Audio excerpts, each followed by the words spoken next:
কারা এর পিছনে কিভাবে কি ঘটনা ঘটেছে, এবং সেই জন্য আন্তর্জাতিকভাবে জাতিসংঘকে আমি আবেদন করেছি। জুলাই গণ অভ্যুত্থানের সময় সংগঠিত মানবতা বিরোধী অপরাধের দায়ে সাবেক প্রধানমন্ত্রী শেখ হাসিনাকে আজ মৃত্যুদণ্ডের আদেশ দিয়েছে আন্তর্জাতিক অপরাধ ট্রাইব্যুনাল ১। সোমবারের এই রায় ঘোষণার পর মুহূর্তের মধ্যেই আন্তর্জাতিক সংবাদ মাধ্যমে ছড়িয়ে পড়ে খবরটি।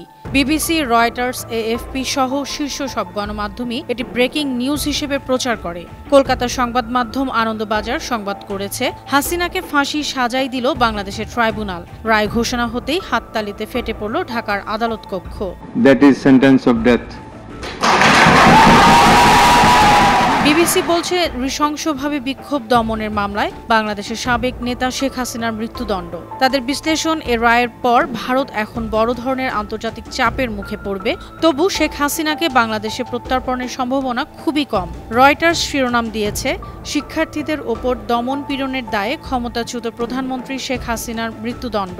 প্রতিবেদনে বলা হয়, দীর্ঘ বিচার প্রক্রিয়া শেষে ট্রাইব্যুনালের এ রায় এমন এক সময় এলো যখন সামনে জাতীয় সংসদ নির্বাচন। আরও জানানো হয়, এ রায়ের বিরুদ্ধে আপিল করা গেলেও হাসিনার ছেলে সজীব ওয়াজেদ জয় জানিয়েছেন, আওয়ামী লীগের অংশগ্রহণে গণতান্ত্রিক সরকার ক্ষমতায় ফিরলে তবেই তারা আপিল করবেন। এএফপির বর্ণনায়, রায় ঘোষণা হতেই উল্লাস ধ্বনি ওঠে আদালতে। ৭৮ বছর বয়সে হাসিনাকে দেশে ফিরে এসে বিচার প্রক্রিয়ায় অংশ নেওয়ার নির্দেশ দেওয়া হলেও তিনি তা মানেননি। আল জাজিরা লাইভে বলেছে, গণ অভ্যুত্থান দমন সহিংসতার মূল পরিকল্পনাকারী হিসেবে অনুপস্থিতিতেই চলছে তার বিচার। সেই বিক্ষোভে প্রাণ হারিয়েছিল প্রায় ১,৪০০ মানুষ।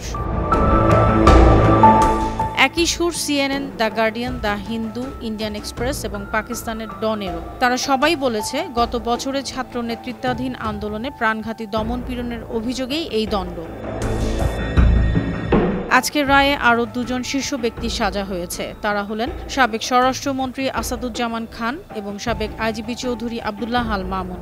বাংলাদেশে আসন্ন নির্বাচন সামনে রেখে আন্তর্জাতিক মহল এখন অপেক্ষায় এই ঐতিহাসিক রায়ের পরে বাংলাদেশের রাজনীতি কোন দিকে মোড় নেয়, সেটিই এখন প্রশ্ন।